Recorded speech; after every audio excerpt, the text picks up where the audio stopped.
It's not the kind of a show that could be done today because there are too many sensitivities that would be. The show that died live on television, and the producers who killed it themselves. There's a version of this story that people like to tell as a simple morality tale. A network went too far, the public revolted, and order was restored. That version is comforting, but it is not true, and it misses the strangest detail of all.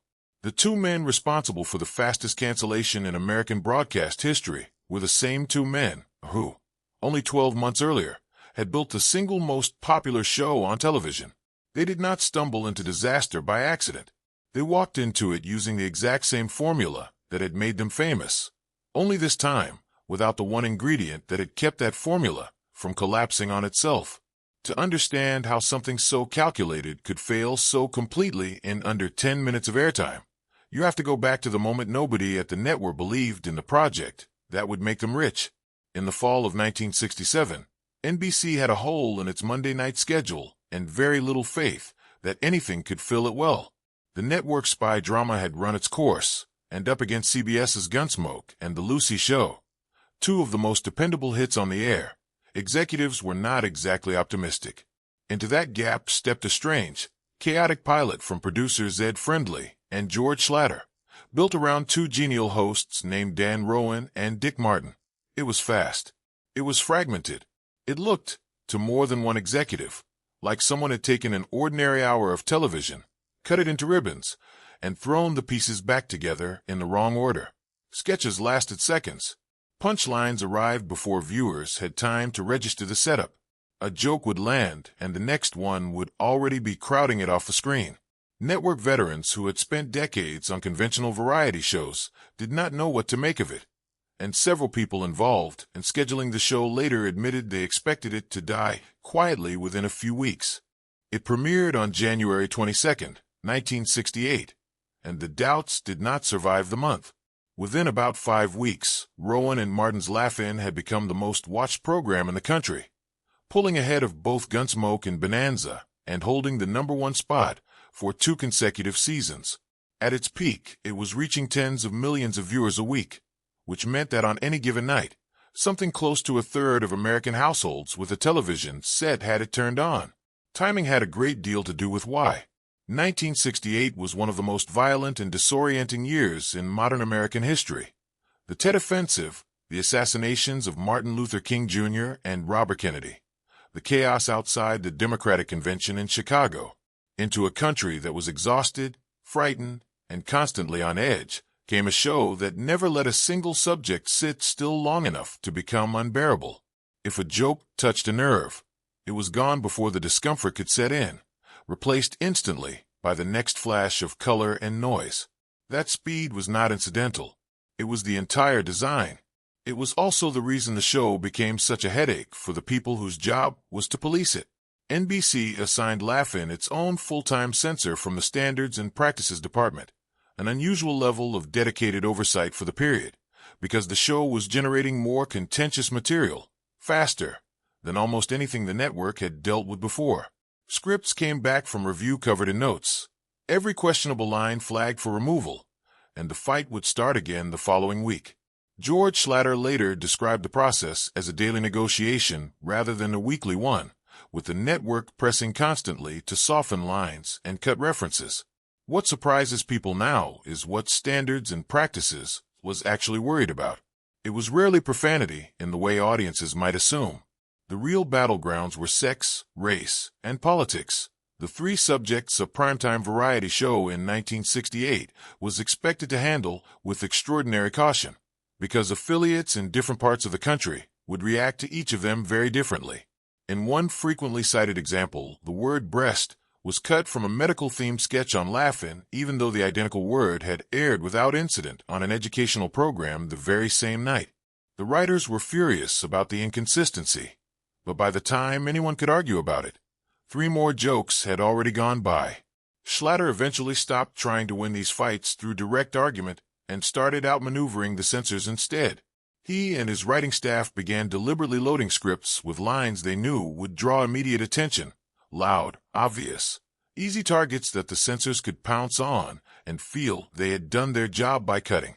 While the review team was busy circling those decoys, other material, the jokes the writers actually wanted to protect, moved through with far less scrutiny. Schlatter later summed up the logic plainly.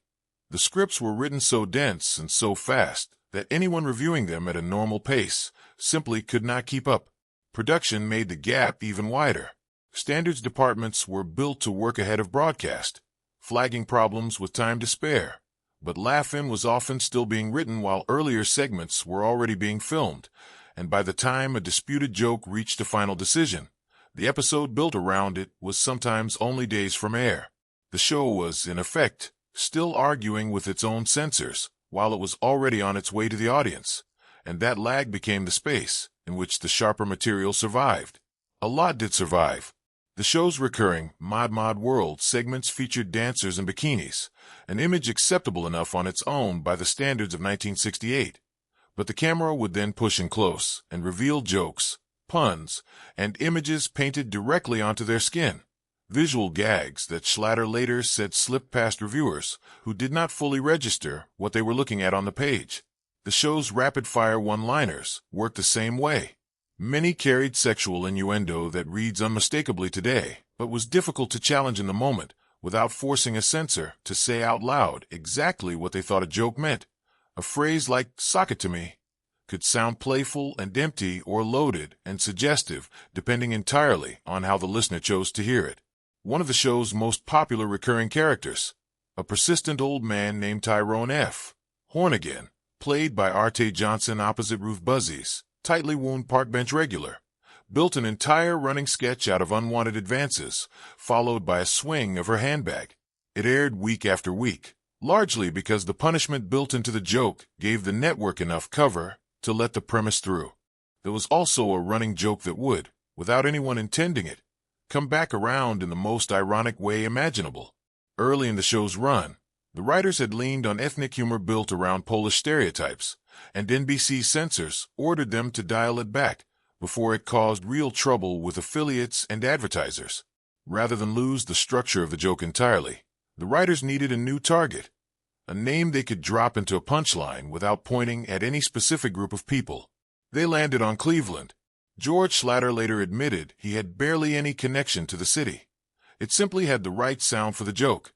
Once the writers started using it, they kept using it, and beautiful Cleveland became a running motif, turning up in gags about weather, culture, and industrial decline until the city had become one of the show's semi-permanent punching bags almost by inertia. Laugh-In also had a habit of making its own censorship battle part of the entertainment. Rather than hide the friction with the network, it turned the fight into a running joke told directly to the audience. NBC's production facilities sat in Burbank, an unglamorous Los Angeles suburb, and the show repeated the phrase, "beautiful downtown Burbank," so often, with such exaggerated reverence, that it became a kind of inside joke shared with viewers about the corporate machine sitting just off camera. There was also the recurring instruction to look that up in your Funkin' Wagnalls, a nod to a real reference book publisher whose name happened to sound like something a censor might object to, letting the show wink at its own restrictions without ever giving reviewers anything concrete to strike from the page. The show even ran a segment called Salute to Censorship, broadcast on the very network whose standards department was supposed to be keeping the material in check. Set pieces carried inside jokes too obscure or too embedded in the design to draw scrutiny. Cast and crew nicknamed Schlatter Crazy George, and the initials sat unremarked as part of the studio dressing. It was a show that had learned how to make the pressure visible to everyone except the people applying it. That combination of speed, mischief, and control reached its most consequential moment in September 1968, weeks before one of the closest presidential elections in American history. Laugh-In's writers, led by Paul Keyes, a personal friend of Richard Nixon's, invited the Republican nominee to appear and deliver the show's signature line directly to camera. Nixon agreed, against the advice of his own campaign staff, who worried the appearance would look undignified. According to Schlatter, getting the line right took roughly 6 takes, because Nixon's natural instinct was to deliver "sock it to me" like a challenge rather than the puzzled, faintly bemused reading the joke required. Once they finally captured a usable take, Schlatter grabbed the film and rushed it back to the studio before anyone on Nixon's team could reconsider, and it aired within days. The clip ran only a few seconds. Hubert Humphrey was offered the same opportunity and turned it down, a decision he later told Schlatler had cost him votes. Nixon won that November by a margin narrow enough that people have argued about the effect of that cameo for decades since. And whatever the truth of it, the moment marked a turning point after which political candidates could no longer treat entertainment television as beneath them. None of that success, though, explains why the follow-up show collapsed within minutes of reaching air. To understand that, you have to look at what Laugh-In actually got right, and it was not restraint in any moral sense. It was pacing. The show hit nearly every sensitive subject in American life: Vietnam, race, sex, politics, drugs, religion, authority. And it never lingered on any of them long enough for outrage to fully form. The tone stayed playful even when the material underneath was sharp, and that softness is what let the show say more than it, by the standards of the time, should have been able to get away with. Turn On, the follow-up friendly and Schlatter built for ABC in early 1969, kept the speed and the audacity, but stripped away almost everything that had made that speed tolerable. There were no traditional sets, just a blank white void.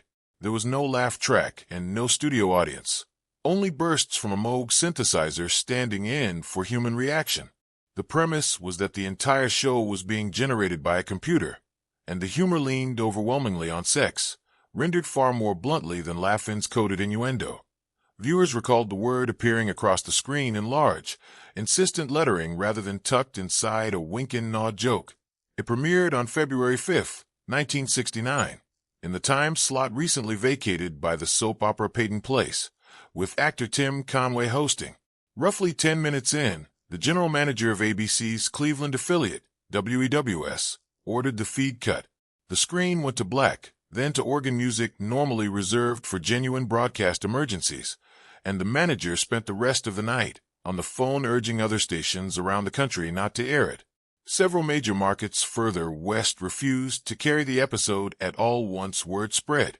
By the time it would have reached the Pacific time zone, it had effectively already ceased to exist as a broadcast product. The Cleveland manager followed up with a telegram to ABC's president comparing the show's writers to children scrawling on someone else's walls. Within days, ABC pulled the program from its schedule entirely, and by February 10th, with several affiliates flatly refusing to run any further episodes, the network canceled it outright, leaving completed episodes unaired.